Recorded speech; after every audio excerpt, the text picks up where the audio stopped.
যারা এই জিলহজ মাসের প্রথম থেকে নিয়ে টানা 9 দিন রোজা রাখবে, আল্লাহ তাআলা তাদের আমল নামায় প্রত্যেক দিনের রোজার বিনিময়ে 1 বছর করে সওয়াব দিয়ে দেন। মানে এক রোজা সারা বছর রোজা রাখলে যেই সওয়াব তার সমপরিমাণ সওয়াব। এমনইভাবে এই জিলহজ মাসের প্রথম দশকের প্রতিটা রাত ইবাদত করলে আল্লাহ তাআলা প্রত্যেক রাতের বিনিময়ে তার আমল নামাতে লাইলাতুল কদরের সওয়াব দিয়ে দিবেন।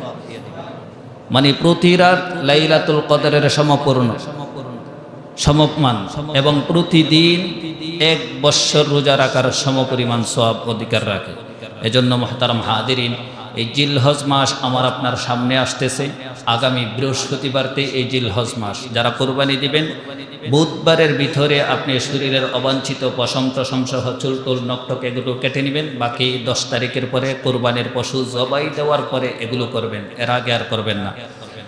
আর এর ভিতরে এই 1 তারিখ থেকে নিয়ে 10 তারিখ পর্যন্ত আপনি প্রতিটা নেক আমল, বিশেষভাবে এই নেক আমলের সাথে জড়িয়ে থাকা। কারণ আল্লাহ তাআলা প্রত্যেকটা জিনিসের একটা মৌসুম দিয়েছেন। রোজার মাস দিয়েছেন ইবাদতের একটা মৌসুম, হজ দিয়েছেন ইবাদতের একটা মৌসুম, কুরবানিও দিয়েছেন একটা ইবাদতের মৌসুম, আর জিকির করার একটা মৌসুম হইল এই জিলহজ মাসের প্রথম 10 দিন। এটা কিসের মৌসুম? জিকির করার একটা মৌসুম। এখানে আরাফার একটা রোজাও আছে। 9 তারিখের রোজাকে কি বলা হয়? আরাফার রোজা।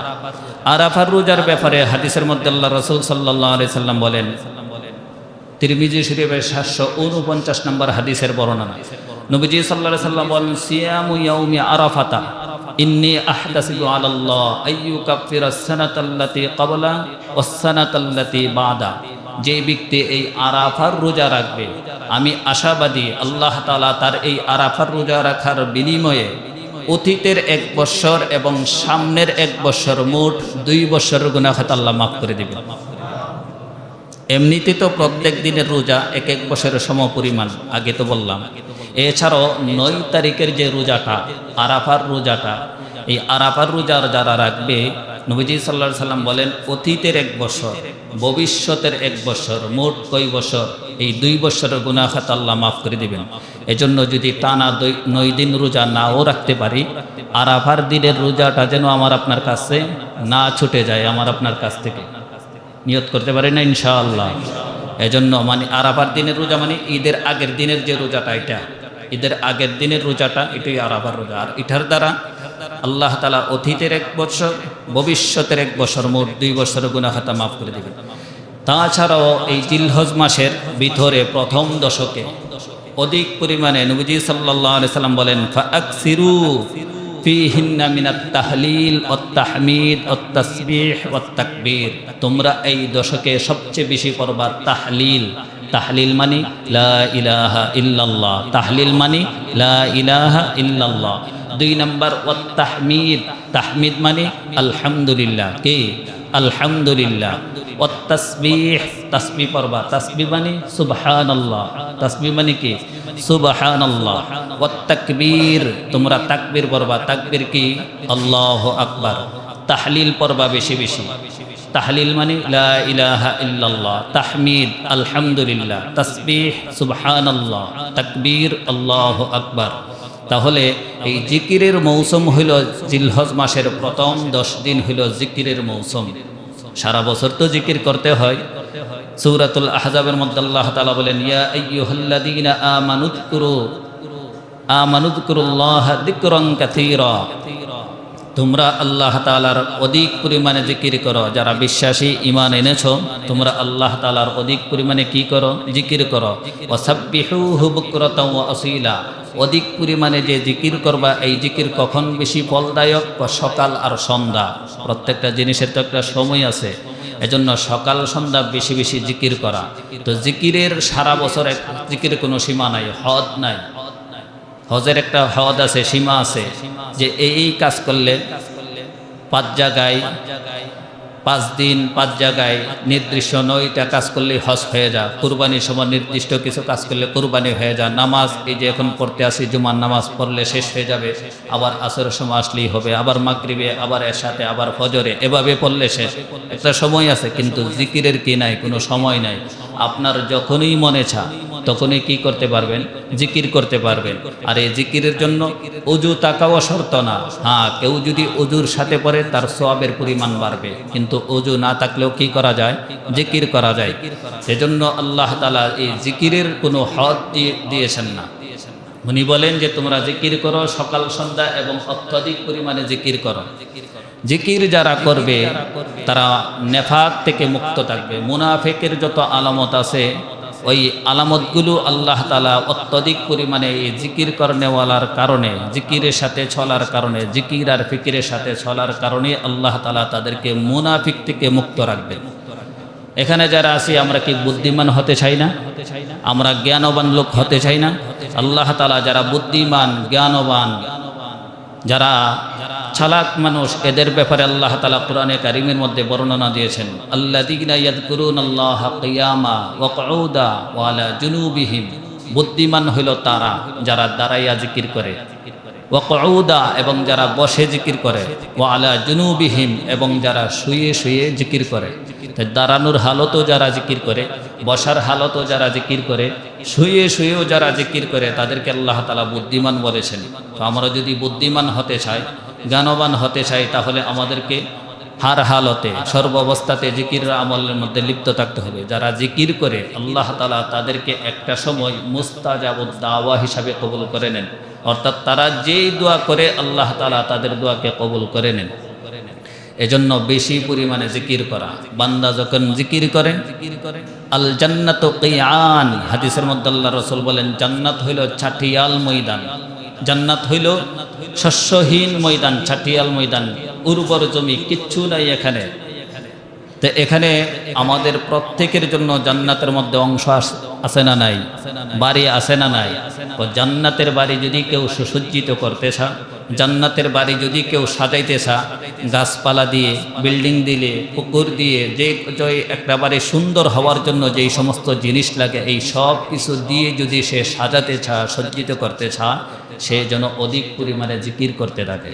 কারণ বান্দা যখন জিকির করে তখন তাহার জান্নাতের যে বাড়ি, এই বাড়ির নির্মাণ কাজ চলতে থাকে। হঠাৎ করে যখন বান্দা জিকির করা বন্ধ করে দেয়, তখন তার এই জান্নাতের বাড়ির কাজও নির্মাণ কাজ বন্ধ হয়ে যায়। ফেরেশতারা জিজ্ঞেস করে, ব্যাপার কি? এখানে না বাড়িটার কাজ চলতো, এখন বন্ধ কেন? তো এই বাড়ির এখন আর কোনো মাল সামান আসে না। কাজ করতে কি লাগে?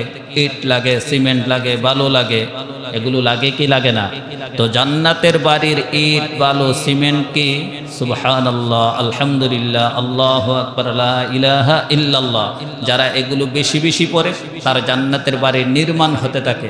দুনিয়ার বাড়ি ইট, সিমেন্ট, বালু, কংক্রিট এবং মিস্ত্রি হইলেই নির্মাণ কাজ চলতে থাকে। আর জান্নাতের বাড়ি শুধু আপনি এখানে বসে জিকির করবেন, আপনার ওইদিকে জান্নাতের বাড়িটি না সুসজ্জিত হতে থাকবে, নির্মাণ হতে থাকবে। এজন্য হাদিসের মধ্যে আল্লাহ রাসূল সাল্লাল্লাহু আলাইহি ওয়াসাল্লাম বলেন, লাইসা ইয়াতাহাসসারু আহলুল জান্নাতি আলা শাইইন ইল্লা আলা সাআতিন মাররাত বিহিম লাম ইয়াযকুরুল্লাহ আযজা ওয়া জাল্লা ফিহা। মানুষ একটা সময় তো শুধু সকলেই জান্নাতে যাওয়াই প্রত্যেকের লক্ষ্য উদ্দেশ্য থাকে। জান্নাত পাইলে তো আর কোনো উদ্দেশ্য থাকার কথা না, আর কোনো বিষয়ে আফসোস থাকারও কথা না। মানুষ যখন জান্নাতে চলে যাবে, জান্নাতে চলে যাওয়ার পর দুনিয়ার আর কোনো জিনিসের জন্য অপেক্ষা করবে না, আফসোস করবে না। শুধু একটা জিনিসের জন্য আফসোস করবে, আহারে দুনিয়াতে আরো একবার কেন সুবহানাল্লাহ, আলহামদুলিল্লাহ, আল্লাহু আকবার, লা ইলাহা ইল্লাল্লাহ এই বাক্যগুলো আরো একবার কেন বেশি বলে আসলাম না। কারণ জান্নাতটা এতটাই উর্বর, এতটাই শ্রেণীভুক্ত আসন উপবিষ্ট আছে যে কেউ যদি কারো থেকে একবার সুবহানাল্লাহ বেশি বলে থাকে, তার মাকাম তার থেকে উপরে চলে যাবে। জান্নাতের মধ্যে এক লোক ঘুমাইছে, তো ঘুমাইলে মানুষ করট পিরে না, একবার ওই দিকে, আবার ডান দিকে, আবার বাম দিকে, ঘন্টা দেড়েক পরে পরে তো সে পার্শ্ব পরিবর্তন করে। তো জান্নাতের মধ্যে যখন একজন জান্নাতি তার পার্শ্ব পরিবর্তন করবে, পরিবর্তন করার সাথে সাথে পুরা জান্নাত আলোকিত হয়ে যাবে। তখন ফেরেশতা নিচের সারির যেই জান্নাতীরা আছে তারা ফেরেশতাদেরকে জিজ্ঞেস করবে, ব্যাপার কি? পুরা জান্নাত আলোকিত হয়ে গেল, দিন যেমন ডাক মারে, বিজলি মারে, এরকম ভাবে আলোকিত হয়ে যাবে। তখন ফেরেশতারা তাকে বলবে, আহারে আপনার উপরের জান্নাতি সে ঘুমাইছিল, এই ঘুমানোর মধ্যে সে পার্শ্ব পরিবর্তন করছে, এর জন্য পুরা জান্নাত আলোকিত হয়ে গেছে। তখন তাকে বলা হবে তার কি আমল ছিল, তার এত মর্তবা, তার আমল কি ছিল? তাকে বলা হবে যে তার আমল আর আপনার আমল নামার মধ্যে বেশি পার্থক্য না, শুধু একবার সুবহানাল্লাহ বেশি বলা আছে তার আমল নামাতে, একবার বেশি সুবহানাল্লাহ পড়া আছে তার আমল নামাতে। এই জন্য তাকে আল্লাহ তাআলা ওই মাকামে পৌঁছাইছেন। তাহলে মানুষ জান্নাতে যাওয়ার পরও কি করবে না? আফসুস করবে না। শুধু আফসুস করবে কেন? দুনিয়াতে যেই সমস্ত অবসর সময় কাটাইছে এই সময়ের জন্য আফসুস করবে। এজন্য জিকিরের মৌসুম আসতেছে। এমনিও তো এই মাসগুলোর মধ্যে মর্যাদাপূর্ণ মাসের মধ্যে একটা মাস জিলকদ, জিলহজ, মুহররম, এই তিনটাই সম্মানিত মাস। এই মাসের প্রত্যেকটা আমলেই আল্লাহ তাআলার কাছে মর্যাদাপূর্ণ। এর মধ্যে আবার আসতেছে জিলহজ মাসের প্রথম দশক, যেটা জিকিরের মৌসুম। ওখানের আমল, প্রত্যেকটা আমল আল্লাহ তাআলার কাছে বিশেষ মর্যাদাপূর্ণ। এজন্য এই সময়গুলোতে সবচেয়ে বেশি আমল করা, আমার আপনার কোনো ধরনের কোনো আমল যেন ছুটে না যায় জন্য খেয়াল করা। 5 ওয়াক্ত নামাজ তো আমরা যথাসময়ে পড়বই, তাছাড়া আমাদের বাকি সময়গুলোতে যত নফল এবাদত বন্দেগী আছে, দান সৎকা আছে, জিকির আজকার আছে, মানুষের উপকার আসে, এমন কাজ আমরা প্রতিনিয়ত এই 10 দিনে বিশেষ করে উল্লেখ করে করে করব। তাহলে আল্লাহ তাআলা মর্যাদা বাড়িয়ে দিবেন। দুনিয়াতে আমরা কত সময় অবসর কাটিয়ে দিচ্ছি, আমরা কোনো তোয়াক্কা করতেছি না। এই 1 ঘন্টা এটা কোনো ব্যাপার না, 1 সেকেন্ড এটা তো কোনো ব্যাপার না, 1 বছর চলে গেছে, সামনের বছর করুন। কাম মুস্তাকবিলিন লিগাদিন লা ইউদরিকহু, অনেক মানুষ আগামী বছর করব, আগামী মাস আগামী মাসে করব, আগামী সপ্তাহ করব বলে সে টাইম দিয়ে রাখে, অপেক্ষায় থাকে, কিন্তু তার জীবনে আর আগামী বছর দেখে না, তার জীবনে আর আগামী মাসও দেখে না, আগামী সপ্তাহ দেখে না, আগামী কালও সে দেখে না। এজন্য বলা হয় 1 বছরের কতটা মূল্য। আমরা যারা সাধারণ আছি আমাদের কাছে এটার কোনো গুরুত্ব নাই, কিন্তু তাকে জিজ্ঞেস করেন 1 বছরের কতটা মূল্য, যে পরীক্ষাতে ফেল করে ফেলেছে। কারণ আবার পরীক্ষাতে পাশ করার জন্য কয়দিন অপেক্ষা করতে হবে? 1 বছর। ওই লোকের কাছে মর্যাদা আছে না নাই? আছে। 1 মাসের কি মূল্য? আমরা যারা সাধারণভাবে কাটাই আমাদের কাছে এটা কোনো মর্যাদার ব্যাপার মনে হয় না, তোয়াক্কাও কিনা। কিন্তু 1 মাস যে কতটা মূল্যবান, মর্যাদাপূর্ণ, ওই লোককে জিজ্ঞেস করেন যে বিগত মাসের বেতন পাইছে না, যে বিগত মাসের বেতন পায় না, তার কাছে 1 মাস কেমন লাগে? 1 ঘন্টা, 1 সপ্তাহ, 1 মাসের পরে তো 1 সপ্তাহ, 1 সপ্তাহ এটা তো কোনো ব্যাপার না, সামনের সপ্তাহ করবো না, এই সপ্তাহ তো কিছু না। তো 1টা সপ্তাহ কতটা মর্যাদাপূর্ণ আর গুরুত্বপূর্ণ আমার আপনার কাছে স্বাভাবিক লাগতে পারে, কিন্তু তাকে জিজ্ঞেস করেন 1টা সপ্তাহ কত কষ্টের, যে বিগত সপ্তাহ হাসপাতালে ছিল, যে বিগত সপ্তাহ কী ছিল? হাসপাতালে ছিল পুরা সপ্তাহব্যাপী। তাকে জিজ্ঞেস করেন 1টা সপ্তাহ কতটা কঠিন তার জীবনে অতিবাহিত হয়েছে। 1 ঘন্টা এটা তো কোনো ব্যাপার না, কিন্তু তাকে জিজ্ঞেস করেন এই 1 ঘন্টার কত মূল্য ছিল, যে আরেকজনের জন্য অপেক্ষায় ছিল 1 ঘন্টা, যে 1 ঘন্টা অপেক্ষা করছিল, এটা কি তার কাছে মূল্যবান না? আল ইন্তেজার আশাদ্দু মিনাল মাউত, অপেক্ষা হইল মৃত্যুর চেয়েও যন্ত্রণাদায়ক। কারো জন্য 1 ঘন্টা অপেক্ষা করা, 2 ঘন্টা অপেক্ষা করা, 10 মিনিট অপেক্ষা করা অনেক সময় কি হয় না? সহ্য হয় না, ধৈর্য ধারণ কুলায় না অনেক সময়। তো 1 ঘন্টা, 1 সেকেন্ড, 1 মিনিট, এগুলোর তো মূল্য আছে। 1 মিনিটের মূল্য নাই। ওই লোকটাকে জিজ্ঞেস করেন 1 মিনিটের কতটা মূল্য, যেই লোকে 1 মিনিটের জন্য ট্রেন ফেল করছে, ট্রেন পাইছে না, তাকে জিজ্ঞেস করেন 1 মিনিটের কত দাম। 1 সেকেন্ড কি পরিমাণ মূল্য, ওই লোকটাকে জিজ্ঞেস করেন যে 1 মুহূর্তের জন্য, 1 সেকেন্ডের জন্য দুর্ঘটনা থেকে বেঁচে গেছে, দুর্ঘটনা থেকে কি হয়ে গেছে? বেঁচে গেছে। তাকে জিজ্ঞেস করেন কতটা গুরুত্বপূর্ণ 1 সেকেন্ড। তো প্রতিটা মুহূর্তই সুবহানাল্লাহ, 1 সেকেন্ড লাগে না? এই সুবহানাল্লাহ শুধু জান্নাতের মধ্যে আমার আপনার স্তরকে অনেক ঊর্ধ্বে পৌঁছে দিবে। এজন্য মুহতারাম হাজিরিন, এই দুনিয়ার সময় যেত কতটা মূল্যবান, মানুষ যখন মৃত্যুবরণ করবে জান্নাতে গেলেও সে আফসোস করবে এই দুনিয়ার এই মুহূর্তের জন্য। এজন্য জিকিরের যে মৌসুম আসতেছে, এই জিকিরের মৌসুমগুলিতে আমার আপনার জিন্দিগি যেন পুরাটাই পরিপূর্ণ করে নিতে পারি। এই জিকিরের মৌসুম জিলহজ মাসের 10 তারিখ, প্রথম 10 দিন ইবাদত বন্দেগী পূর্ণ করে। যারা দুনিয়াতে এই সুবহানাল্লাহ সুবহানাল্লাহ, আলহামদুলিল্লাহ আলহামদুলিল্লাহ, আল্লাহু আকবার লা ইলাহা ইল্লাল্লাহ, এই সমস্ত জিনিস পরে, এগুলো আল্লাহ তাআলার পবিত্রতার সাক্ষী দেয়। এগুলো কি দেয়? আল্লাহ তাআলার পবিত্রতার সাক্ষী হযরত ইউসুফ আলাইহিস সালাতু ওয়াস সালাম যখন গভর্নর হলেন, গভর্নর হওয়ার পরে ওনার রাষ্ট্রের মধ্যে দুর্ভিক্ষ চলতেছিল। এই দুর্ভিক্ষ চলাকালীন সময়ে একজন লোক আসছে, ফকির, গরিব মানুষ আসছে। আতাহু রাজুলুন ফকিরুন, এক লোক আইসা বলতেছে, জিদনি আতিনি মিম্মা আতাকাল্লাহ, আমাকে দেন, আল্লাহ তাআলা আপনাকে যা দিয়েছেন তা থেকে আমাকে দেন, দান করেন। ফাআমারা লাহু বিসআ, তখন হযরত ইউসুফ আলাইহিস সালাতু ওয়াস সালাম যারা এই ত্রাণ বিতরণ করে তাদের মধ্যে একজনকে বলল যে এই লোকটাকে এক সা পরিমাণ তুমি দিয়ে দাও, এক সা পরিমাণ গম। এক সা ওই পাত্রকে বলা হয় যেই পাত্রের মধ্যে 3 কেজি 270 গ্রামের কম বেশি গম আটকায়, এরকম পাত্রকে সা বলা হয়। উনি বললেন যে ওনাকে এক সা দিয়ে দাও, মানে 3 কেজির উপরে দিয়ে দাও, দিয়ে দিল। ওই লোকটা নিয়ে বলে, জিদনি, আমাকে আরো দেন। ফাআমারা লাহু বিসআন আখার, তখন তাকে আরো এক সা দেওয়ার জন্য হুকুম দিলেন যে তাকে আরো এক সা দিয়ে দাও, মানে আরো 3 কেজি দিয়ে দাও, দিয়ে দিলেন। ওই লোকটা বলে, জিদনি, আমাকে আরো দেন, আমাকে আরো দেন। তখন হযরত ইউসুফ আলাইহিস সালাতু ওয়াস সালাম বলেন যে উনাকে আরো এক সা দিয়ে দাও। তো উনাকে আরো এক সা দিয়ে দেওয়া হইল। পয়সা হইল 3 সা। এই 3 সা কই কেজি হইল? 9 কেজির সে বেশি হয়ে গেল। ওই লোকে বলে, জিদিনি, আমাকে আরো দেন। তখন হযরত ইউসুফ আলাইহিস সালাতু ওয়াস সালাম বলেন, ইয়া আখি আমা তা'লামু, ইয়া আখি আমা তা'লাম মান নাসু ফীহি মিনাল গালা, ও আমার ভাই, আপনি যে শুধু বারবার বলতেছেন আপনাকে দিতে, আপনাকে দিতে, মান নাসু ফীহি মিনাল গালা, আপনি কি দেখেন না মানুষ কতটা দুর্ভিক্ষে তাদের জীবন অতিবাহিত করছে, কতটা কষ্টে তাদের দিন অতিবাহিত হচ্ছে। আপনাকেই যদি এক এক করে 3 সা 9 কেজির বেশি দিয়ে দেওয়া হয়, বাকি মানুষগুলোকে আমি কি দিব? তখন ওই লোকটা বলে, ফাকালা লাহুর রাজুল লাউ আলিমতা মান আনা লা আরদাইতানি। ওই লোকটা তখন বলে, ইউসুফ, আপনি যদি লাউ আলিমতা, আপনি যদি জানতেন আমি কে, লাউ আলিমতা মান আনা, আপনি যদি জানতেন আমি কে, লা আরদাইতানি, তাহলে আমার চাইতে হইতো না, আপনি আমাকে দিতে দিতে দিতে দিতে সন্তুষ্ট করে দিতেন।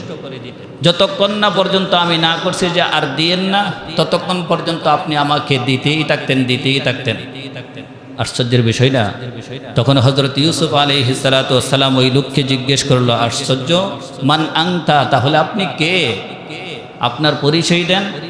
ওই লোক বলে, আনাল্লাযী শাহিদতু লাকা বিল বারা মিন তুহমাতি জুলাইখা যাওজাতিল আজিজ, আমি তো ওই লোক যে কিনা আপনাকে জুলাইখার দেওয়া অপবাদ থেকে পবিত্রতার সাক্ষী দিয়েছিলাম দুলনাতে থাকাকালীন সময়ে। আমি ওই লোক যে আপনার পবিত্রতার সাক্ষী দিয়েছিলাম জুলাইখার দেওয়ার তুহমত থেকে। হযরত ইউসুফ আলাইহিস সালাতু ওয়াস সালামকে তুহমত দিয়েছিল কি দিয়েন নাই? এক লোক তুহমত দিয়েছিল না ওনার পবিত্রতার ব্যাপারে। ইউসুফ আলাইহিস সালাতু ওয়াস সালামকে জুলাইখা যখন তুহমত দিয়েছিল, একজন শিশু তখন দুলনা থেকে ওনার পবিত্রতার সাক্ষী দিয়েছিলেন যা ইউসুফ অপরাধী না। উনি বললেন, আমি ওই লোক। তখন হযরত ইউসুফ আলাইহিস সালাতু ওয়াস সালাম এই ম্যানেজারকে হুকুম করলেন, মিআতি ইরদাব ওয়া মিআতি দিনার, আরে তাকে 1 সা আর 1 সা 2 সা করে দিলে হবে না, তাকে 100 ইরদাব দাও এবং সাথে 100 দিনারও দিয়ে দাও। 100 ইরদাব, এক ইরদাব বলা হয় যেই পাত্রের মধ্যে 70 সা গম ধারণ করে, এটাকে বলা হয় 1 ইরদাব। 14 সা 3 14 কত? 42। 42 কেজি গম যেই পাত্রের মধ্যে ধারণ করে এটাকে বলা হয় 1 ইরদাব। এরকম 100 ইরদাব, এরকম 100 ইরদাব তাকে দাও, তাহলে 100 ইরদাবে কত কেজি হয়? মোটামুটি 4242 কেজি হয়, 4200 কেজি হয়। 4200 কেজি কত মন গম হয় হিসাব করে নিয়ে, আমি হিসাব করতে পারি না। তাহলে এত পরিমাণ পরিচয় জানার পরে তাকে এত পরিমাণ দিয়ে দেওয়ার জন্য বলেছেন, সাথে মিআতি দিনার 100 দিনারও দিয়ে দেওয়ার জন্য বলেছেন। তখন আল্লাহ তাআলা হযরত ইউসুফ আলাইহিস সালাতু ওয়াস সালামের প্রতি ওহী প্রেরণ করলেন, বললেন, হাদা আতাউকা লিমান শাহিদা লাকা বিল বারা মাররাতান ওয়াহিদা। ইউসুফ, এটা তো কেবলমাত্র বেচারা একদিন একটা মুহূর্ত শুধু আপনার একবার পবিত্রতার সাক্ষী দিয়েছিলেন, আর তাকে কিনা আপনি দিতে দিতে দিতে দিতে এই পরিমাণ দিয়ে দিলেন যে সে সন্তুষ্ট হয়ে গেল।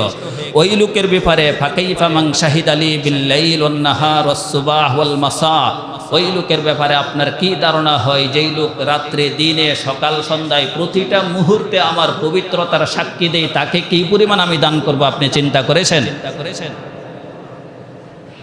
রাত্র দিন সকাল সন্ধ্যা ফজরও আমি দেই, জুহরেও আমার পবিত্রতার সাক্ষী দেই, আসরও আমার পবিত্রতার সাক্ষী দেই, মাগরিবেতেও দেই, এশাতে দেও, এছাড়াও প্রতি ক্ষণে ক্ষণে সুবহানাল্লাহ পরে, আলহামদুলিল্লাহ পরে, আল্লাহু আকবার পরে আমার পবিত্রতার সাক্ষী দেই।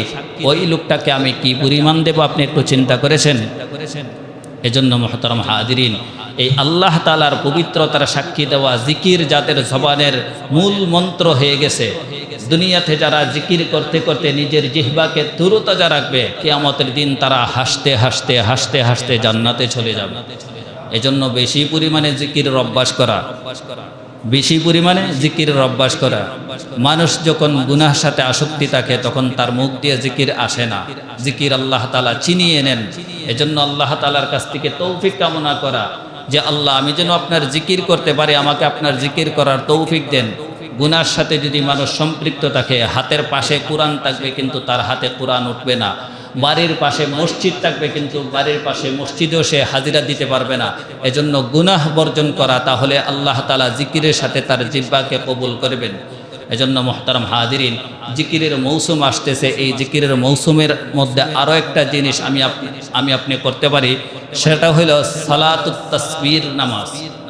সালাতুত তাসবিহ মানে সুবহানাল্লাহর নামাজ। তাসবিহ অর্থ যদি সুবহানাল্লাহ হয় তাহলে সুবহানাল্লাহর নামাজ, মানে জিকিরের নামাজ হইল এই সালাতুত তাসবিহ। আমার আপনার নবী, বিশ্ব নবী মুহাম্মদ সাল্লাল্লাহু আলাইহি ওয়াসাল্লামের চাচা আব্বাস রাদিয়াল্লাহু তাআলা আনহু, উনাকে আল্লাহর রাসূল বলেন, ইয়া আব্বাস ইয়া আম্মা আলা উতিকা আলা আমনাহুকা আলা আহবুবুকা, আমি কি আপনাকে তোহফা দেব না? আমি কি আপনাকে হাদিয়া দেব না? আমি কি আপনাকে উপঢৌকন দিব না?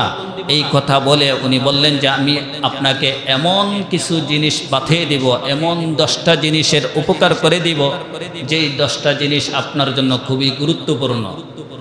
এগুলি যদি আপনি করেন তাহলে আল্লাহ তাআলা আপনার অতীতের গুনাহ, ভবিষ্যতের গুনাহ, নতুন গুনাহ, পুরাতন গুনাহ, ইচ্ছাকৃত গুনাহ, অনিচ্ছাকৃত গুনাহ, ছোট গুনাহ, বড় গুনাহ, প্রকাশ্যে গুনাহ, গোপনের গুনাহ, মোট 10 প্রকারের গুনাহ আল্লাহ তাআলা মাফ করে দেন যারা এই জিকিরের নামাজ পড়ে। জিকিরের নামাজ মানে সালাতুত তাসবির নামাজ। নবীজি সাল্লাল্লাহু আলাইহি সাল্লাম বলেন, আপনি 4 রাকাত নামাজ এইভাবে পড়বেন। প্রথম স্বাভাবিক যে নামাজ আমরা পড়ি এইভাবে নামাজের নিয়ত বাঁধবেন, বাঁধার পরে আপনি সূরা ফাতিহা পড়বেন। সূরাতুল ফাতিহার পরে আরও একটা সূরা মিলাবেন। এই সূরা মিলানোর পরে আপনি রুকুতে যাওয়ার আগে আপনি 10 বার এই জিকির করবেন, সুবহানাল্লাহ আলহামদুলিল্লাহ ওয়ালা ইলাহা ইল্লাল্লাহু আল্লাহু আকবার। এটা পড়বেন 15 বার রুকুতে যাওয়ার আগে। এরপরে আপনি রুকুতে চলে যাবেন। রুকুতে গিয়ে রুকুর তাসবিহ পড়বেন, সুবহান রাব্বিয়াল আযীম, সুবহান রাব্বিয়াল আযীম। এগুলো পড়ার শেষে আপনি আবার 10 বার জিকির করবেন, সুবহানাল্লাহ আলহামদুলিল্লাহ ওয়ালা ইলাহা ইল্লাল্লাহ আল্লাহু আকবার। এরপরে রুকু থেকে আপনি সোজা হয়ে দাঁড়াবেন, সামিআল্লাহু লিমান হামিদা রব্বানা লাকাল হামদ পড়বেন। পড়ার পরে আপনি দাঁড়ানো থাকা অবস্থায় আবার 10 বার জিকির করবেন, সুবহানাল্লাহ আলহামদুলিল্লাহ ওয়ালা ইলাহা ইল্লাল্লাহ আল্লাহু আকবার। এরপরে আপনি সেজদায় যাবেন। প্রথম সেজদাতে কি তাসবিহ পড়তে হয়? সুবহান রাব্বিয়াল আলা, সুবহান রাব্বিয়াল আলা। শেষ হওয়ার পরে আপনি এই সেজদাতে থেকে আবার 10 বার জিকির করবেন। কি জিকির?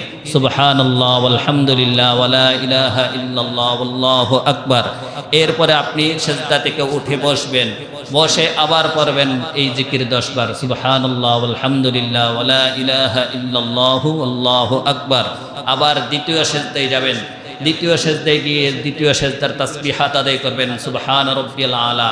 এগুলো পড়ার পরে আবার সেই জিকির করবেন 10 বার, সুবহানাল্লাহ আলহামদুলিল্লাহ ওয়ালা ইলাহা ইল্লাল্লাহু আল্লাহু আকবার।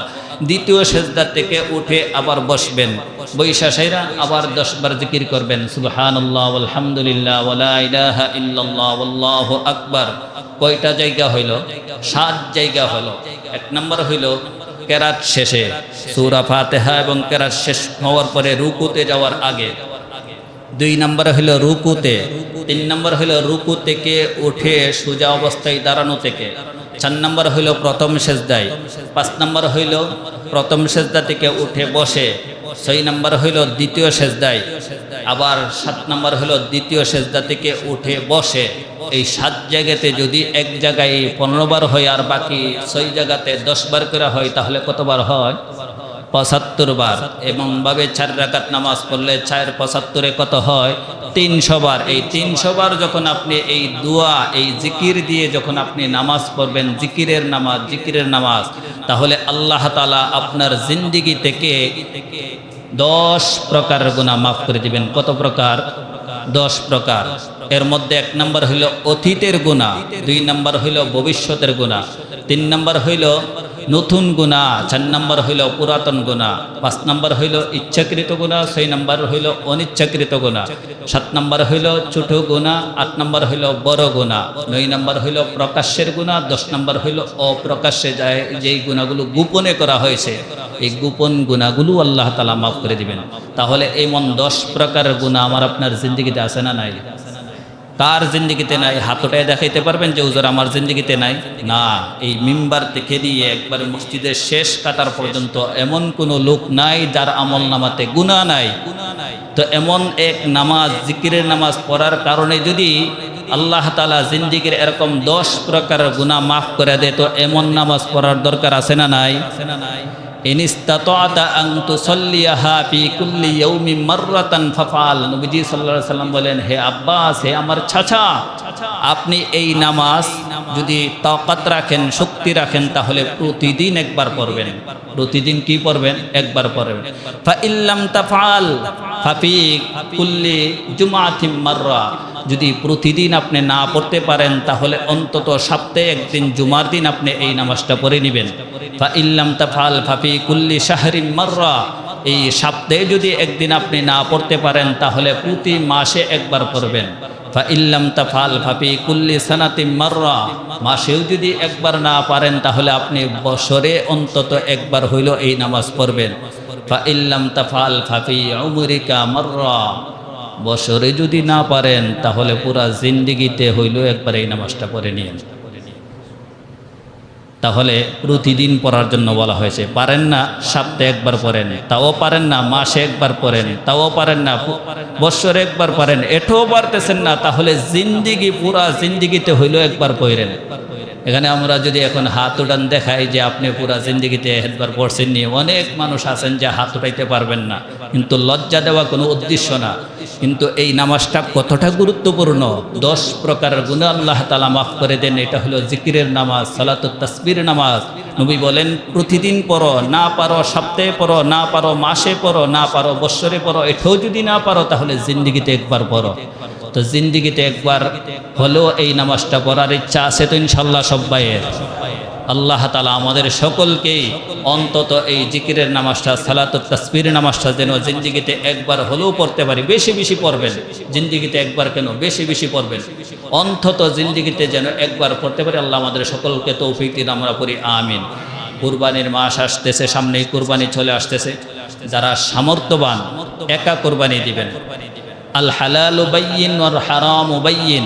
হালাল স্পষ্ট, হারামও স্পষ্ট। মধ্যে যেটা সন্দেহযুক্ত জিনিস আছে, এই সন্দেহযুক্ত জিনিস থেকে মুমিন বেঁচে থাকবে। মুমিন কোনোদিন সন্দেহযুক্ত জিনিস সে গ্রহণ করতে পারে না। এজন্য আপনার টাকা যদি হালাল হয়, একা দিলে আপনি হালালের মধ্যে আছেন। আপনার টাকা যদি হারাম হয়, একা দিলে আপনি হারামের মধ্যেই আছেন। হ্যাঁ, শরীকে দিতে গিয়ে যদি 5 জনের যদি হালাল হয়, একজনের যদি হারাম হয়, তাহলে সকলের কুরবানি বরবাদ হয়ে যাবে। এমন কাজ না করা। কুরবানি দেওয়াটা আল্লাহ তাআলা ওয়াজিব করে দিয়েছেন। গোশত খাওয়া উদ্দেশ্য না, হ্যাঁ, কুরবানি দেওয়ার পরে গোশত খাওয়ার জন্য আল্লাহ তাআলা হুকুম করেছেন, ফাকুলু মিনহা ওয়া আতঈমুল বাঈসাল ফাকির। ফাকুলু মিনহা, তোমরা খাও, ওয়া আতঈমুল বাঈসাল ফাকির, এবং দুস্থ অসহায় গরিব মানুষ যারা আছে তাদের মধ্যে বিলাও, আত্মীয় স্বজনের মধ্যে বিলাও, যেহেতু বলা আছে। এজন্য অল্প করে হোক, ছোট করে হোক, একা দিয়ে দিবেন। এটা সবচেয়ে গুরুত্বপূর্ণ এবং ভালো বিষয়। আপনি হালাল থেকে বাঁচলেন, হারাম থেকে বাঁচলেন, কিন্তু এমন শরিকদারকে নিবেন না যেই শরিকদারের ব্যাপারে আপনার সন্দেহ কাজ করে যে ওর টাকা পয়সা কি হালাল না হারাম তো আমার বুঝে আসতেছে না, সন্দেহ হয়। সন্দেহ যাওয়াতে আপনার কোনো দরকার নাই, একা দিয়ে দেন, ছোট্ট করে একটা খাসি দিয়ে দেন, আপনার পক্ষ থেকে আল্লাহ তাআলা কুরবানি কবুল করে নেবেন। আগামী সপ্তাহে ইনশাআল্লাহ কুরবানার মাসালা নিয়ে, কুরবানির যে তো মাসালা আছে এই সব মাসালা নিয়ে আলোচনা করব। আজ এই পর্যন্তই। যেগুলো বলা হইল আল্লাহ তাআলা আমাদের সকলকেই আমল করতে পারে আল্লাহ তৌফিক দিন, আমরা পড়ি আমিন।